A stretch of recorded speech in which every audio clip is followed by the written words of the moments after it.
Hola, bienvenido de nuevo a este tercer video tutorial sobre el uso básico de Calc, la hoja de cálculo de la suite LibreOffice. En este tercer video tutorial ya sí que vamos a empezar a ver las funcionalidades básicas de la hoja de cálculo. Insisto, son las funcionalidades básicas, pero con esto es suficiente para hacer la mayor parte de los cálculos que vamos a necesitar en un momento dado con una hoja de cálculo. Bien, lo primero que os voy a contar es que a veces podemos encontrarnos con una hoja de cálculo como esta, en la que hay un montón de datos y se extiende mucho más allá de lo que pueden ver de lo que puede mostrar la pantalla. Podría tener la opción de reducir el tamaño, pero a lo mejor se me complica la visión, o de ampliar el tamaño. Pero si no quiero hacer esto, tengo una opción que es muy útil. Y fijaos, si yo quiero que siempre se me quede esta fila, siempre se me muestre esta fila, independientemente de si me muevo hacia arriba o hacia abajo, y siempre se me muestre esta columna, independientemente de si me muevo hacia la derecha o hacia la izquierda, es decir, esta fila y esta columna, entonces me pongo aquí en esta celda, justo donde hace esquina entre la fila y la columna. Me pongo en esta celda y entonces voy aquí a la opción Ver y damos a inmovilizar celdas, inmovilizar filas y columnas. Ahora podemos ver que si me deslizo hacia arriba, esta fila siempre se me muestra, y si me deslizo hacia la derecha, hacia la izquierda, siempre estoy viendo el dato de esta columna. Podéis ver lo útil que es, porque siempre estoy viendo el texto de qué es lo que hay en cada una de las columnas, y siempre estaré viendo el texto de qué es lo que hay en cada una de las filas. Esto es algo verdaderamente útil. ¿Qué más es útil a la hora de gestionar una hoja de cálculo? Bueno, podéis ver que en esta tabla que yo me he inventado, en esta hoja de cálculo que yo me he inventado, he organizado pues una serie de datos en función de trimestres. Me podría interesar agrupar los datos de cada trimestre, porque en algún momento dado quiero ver todos los datos del trimestre, los detalles, o solamente el total. O lo mismo me podría suceder con el segundo trimestre. Entonces, ¿qué podríamos hacer? Voy a seleccionar las filas que corresponden, esas 6 columnas que corresponden a enero y marzo. Selecciono las 6, me hago aquí a datos, grupo y esquema, agrupar. Y fijaos, una vez que han quedado agrupados, en principio no se ve nada, pero yo lo que puedo es contraer los datos o expandirlos. Contraerlos o expandirlos. Podría hacer lo mismo para el resto de trimestres, y fijaos que esto lo que me va a permitir es, vamos a dar a grupo y esquema, agrupar, los voy a contraer los datos que quiero ocultar. Entonces esto me va a permitir hacer un uso de la tabla mucho más eficiente, porque podré tener datos contraídos, datos que se me muestren en un momento dado, pero en otros momentos no quiero que se me muestren para que no me distorsione la visión de la tabla, y solamente quiero ver los totales, y podría hacerlo de esta manera. ¿Veis qué útil es lo de agrupar los datos, sobre todo para a la hora de gestionar qué información se me muestra de la tabla? ¿Qué más podemos hacer? Podemos ordenar los datos de una manera diferente a como nos aparecen aquí ordenados. Aquí los he ordenado en función del número de vendedor, pero podría en un momento dado ordenarlos en función de las unidades vendidas en enero. Entonces, ¿qué tendría que hacer? Bueno, si quiero que toda la tabla se me ordene de esa manera, no solamente estas celdas, sino toda la tabla, sería importante asegurarme que voy a seleccionar toda la tabla, porque si no, solamente ordenaría las celdas que estén seleccionadas. Voy a seleccionar toda la tabla, y entonces voy a también seleccionar las celdas que voy a reordenar, que son estas. Así que entonces yo en este caso me vendría a datos, ordenar, y entonces voy a ordenar ahora los datos en función de la columna B. Si pongo el orden ascendente, se me pondrán primero los datos más pequeños y luego los datos mayores. Le doy a aceptar y todo se me reordena en función de esta columna en forma ascendente. Si le doy a descendente, pues entonces, como se puede ver o se puede intuir, será de mayor a menor. Si me ordenan de mayor a menor. Como podéis ver también aquí, a la hora de ordenar, puedo dar varios criterios de ordenación en función de la columna B y luego en función de la columna D. Se pueden sumar varios criterios de ordenación. Yo voy a volver a la situación anterior, a la situación primera, para tener la tabla tal y como la teníamos en un primer momento. Por último, antes de empezar con el tema de los cálculos y de las fórmulas, hay una cosa que también puede ser importante, que es el formato condicional. El formato condicional es un formato en el que yo he establecido un formato determinado para los datos que tengo introducidos en cada una de las celdas, pero yo puedo hacer que ese formato cambie según se dé una serie de condiciones. Por ejemplo, voy a coger esta columna y voy a venir aquí a formato, a ver que lo vea, formato condicional. Os voy a explicar lo más básico. Entonces, formato condicional lo doy a condición y yo puedo decir, si el valor de la celda es, por ejemplo, es igual, menor que, diferente entre, es menor que, por ejemplo, 5, me lo voy a inventar, 5, pues entonces puedo dar diferentes formatos, que aparezca este formato, que aparezca este otro, y entonces, ¿veis? Solamente como la celda es menor que 5, se le da ese formato, si no, mantiene su formato actual o real, el que tenía en un primer momento.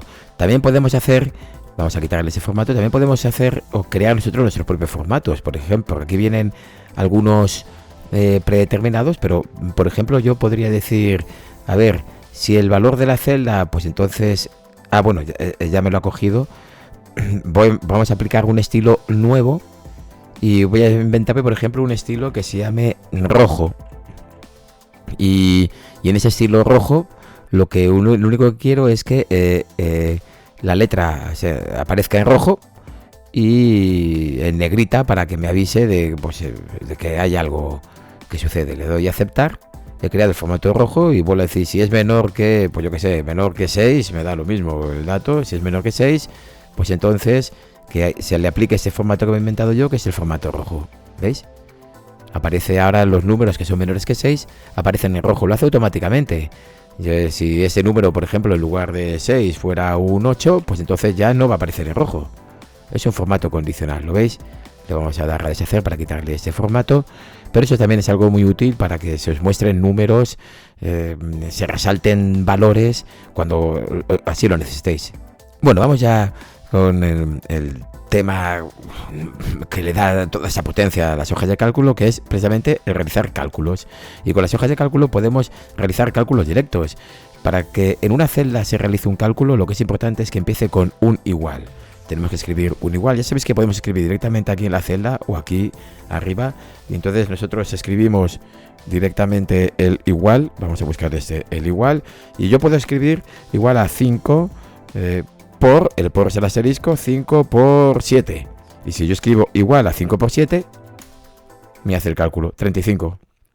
Podría decir igual a 5 menos 7, por ejemplo, menos 2. O podría decir igual a 5 entre 7. Claro, esto ya va a ser un número con unos cuantos decimal. Uy, va, que se me ha ido el 5. Igual a...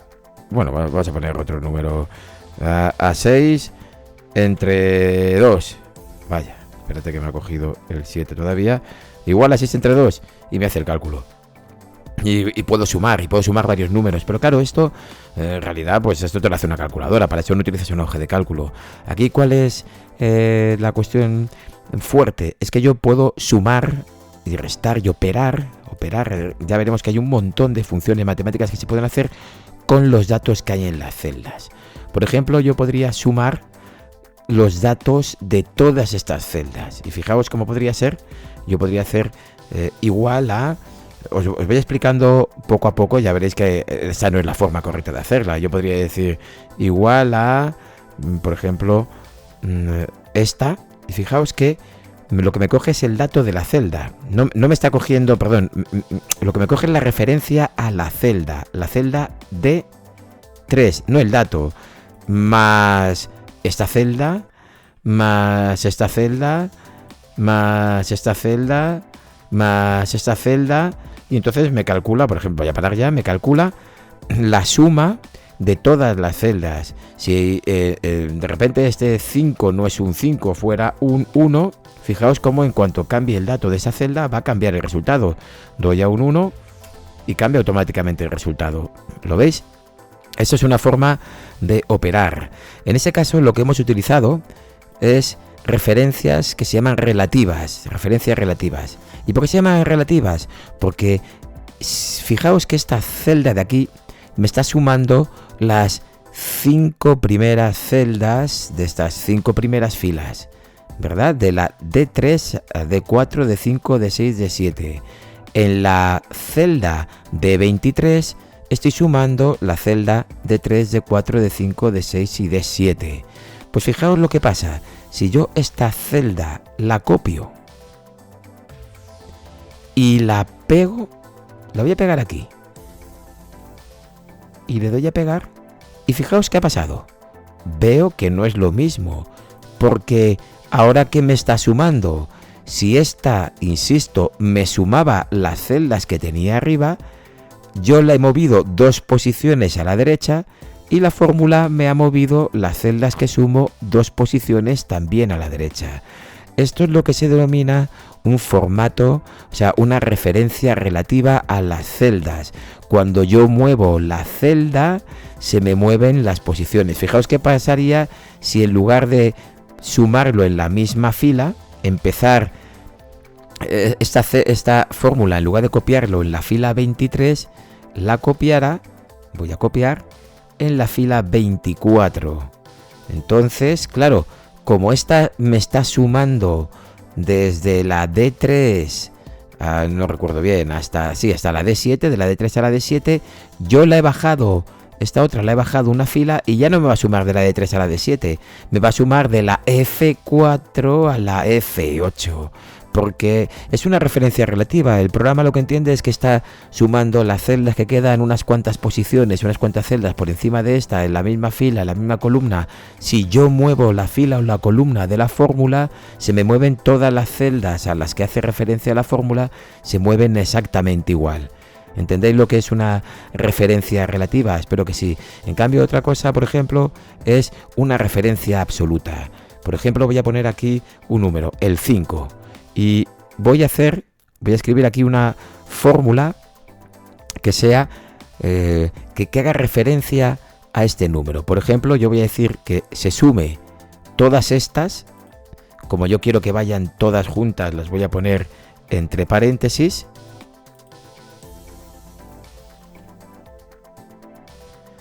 Y se multiplique, el valor se multiplique por el contenido de esta celda, que contiene el número 5. Si yo hago esto, bueno, pues me sale un número, pero si yo ahora copio esta celda y copio la fórmula, me va a dar 0, porque fijaos que claro, aquí multiplicaba por la H23, pero al mover las 2 posiciones, al mover la fórmula 2 posiciones a la derecha, ahora me va a multiplicar por la J23. ¿No? Justamente, bueno, que no se ve porque está replicada. Y aquí en la J23 hay un 0, no hay un dato, entonces me da 0. Si yo quiero que esta referencia, que esta no se mueva, que esta celda de aquí a la que hago referencia sea la misma para todas las fórmulas, entonces, si no quiero que se mueva la columna, o si no quiero que se mueva la celda, pues entonces pongo $1 delante.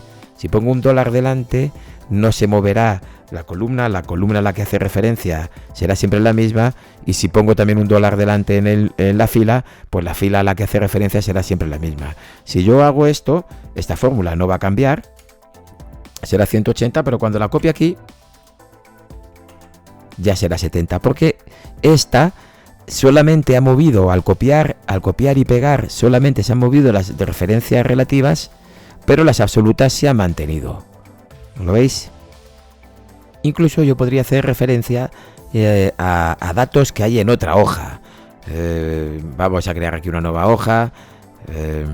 Vamos a ver, voy a insertar hoja justo a la derecha, detrás de la hoja actual. Venga, le vamos a aceptar, inserto una hoja. Voy a copiar aquí una serie de datos para perder tiempo. Control C, copiar. Los pego aquí. Control V. Puedo decir que se me sume... puedo volver a decir, pues yo que sé, que se me sumen estos datos más este valor de aquí. Entonces yo puedo decir, oye, súmame, busco otra vez el igual, damos aquí al igual y le digo, ya veréis que la suma no se hace así, pero venga, súmame esta celda, más esta celda, más esta celda, más esta celda, más, y fijaos cómo va a aparecer más esta otra celda. Y fijaos cómo ha aparecido estoy en la hoja 2, en realidad simplemente me he venido a la hoja 1 para seleccionar la celda que quiero sumar de la hoja 1. Fíjate que la hoja 1 me mantiene como referencia absoluta para saber que es una hoja 1, y si yo esto quisiera que esta fuese también una referencia absoluta, pues simplemente tendría que poner aquí $, $, pero fijaos que si hago esto era 70 más la suma de no sé qué, doy al enter para que me haga el cálculo y me está sumando estos datos más los datos que habían en la otra hoja. O sea que fijaos que se puede hacer referencias también a datos de otras hojas. Bueno, pues como os he dicho, aunque hemos visto que se puede sumar con, se pueden hacer fórmulas con los símbolos de sumar, de multiplicar. Bueno, en realidad hay ya una serie de funciones predeterminadas para realizar este tipo de acciones. Por ejemplo, lo podemos ver aquí. Si vamos aquí a funciones, podemos encontrar, a ver, para sumar, para suma, ¿qué hay? Vamos a buscar. Y entonces vemos que está, bueno, yo una que utilizo es la suma. Entonces cuando sumo varios números, ¿esto qué me está diciendo? Que para sumar varios números diferentes, los tengo que ir separando con un punto y coma. Entonces, ¿cómo sería? Bueno, a ver, yo hago doble clic, pero fijaos, dice número 1, número 2, yo podría ir seleccionando aquí los números o podría llegar a seleccionar un intervalo de números. No sé ahora mismo dónde he puesto la fórmula. Y fijaos, cuando cojo un intervalo de números, en lugar de separarlos por punto y coma, como cojo todo un conjunto de números, se separan con 2 puntos. Quiero sumar de la D3 a la D17. Ya vimos lo de las referencias en otro video tutorial. Fijaos que todo este conjunto es de la D3 a la D17. Si yo le doy al intro y le doy a aceptar, pues me realizará la suma. La suma, esto me hace la suma de la D3 a la D17. Igual que la suma hay un montón de fórmulas, o de funciones. Hay funciones que son, podemos buscarlo categoría, por estadísticas. Por ejemplo, tenemos la función promedio, es muy útil. La función promedio, aparece por aquí, promedio, es la función que hace la media. Es una función que hace la media. La función promedio, o tenemos la función media, o la función mediana, o incluso raíces cuadradas. Entonces aquí, ¿qué función debo utilizar? Aquí es la parte en la que una persona debe recurrir a la información que hay en Google para saber cuál es la mejor función, o bien vamos a intentar ver qué información me da. ¿Qué es promedio? Si promedio los argumentos que coinciden con las condiciones, pues entonces se mete una condición. Por ejemplo, aquí hay una serie de funciones que son las condicionales, que son muy interesantes. A ver dónde aparece funciones de lógica. La función sí, esta función es súper útil, porque aquí puedes meter una serie, bueno, espérate porque tenía aquí esta otra función ya configurada, pero la función sí lo que me permite es introducir una condición y entonces comprobar si se da la condición que pongo en primer lugar, realiza una serie de acciones, y si no, realiza otra. Y además se pueden concatenar varios sys, algo parecido a como se hace en una programación lineal. Si se da esta condición, bueno, y se da la otra, y si no. Así que esa es una función muy interesante para a la hora de programar una hoja de cálculo. Pero con esto que os he contado ya tenéis lo básico. Lo que es muy difícil es contar todas las funciones que hay, sería imposible. Lo que es importante es que una persona que quiere utilizar una hoja de cálculo diga, a ver, quiero hacer una media. Recurre a internet, ya te digo yo que es la función promedio, pero recurre a internet y te dirá qué función tienes que hacer. O meter condiciones en la hoja de cálculo, o multitud, es que tiene multitud de funciones, tiene unas capacidades enormes. Bueno, espero que esto haya servido por lo menos para comenzar a conocer todo lo que se puede hacer con las hojas de cálculo, y bueno, y ya ahora solamente es enredar y probar y probar y probar y seguir experimentando. Bueno, pues hasta un próximo video tutorial. Muchas gracias.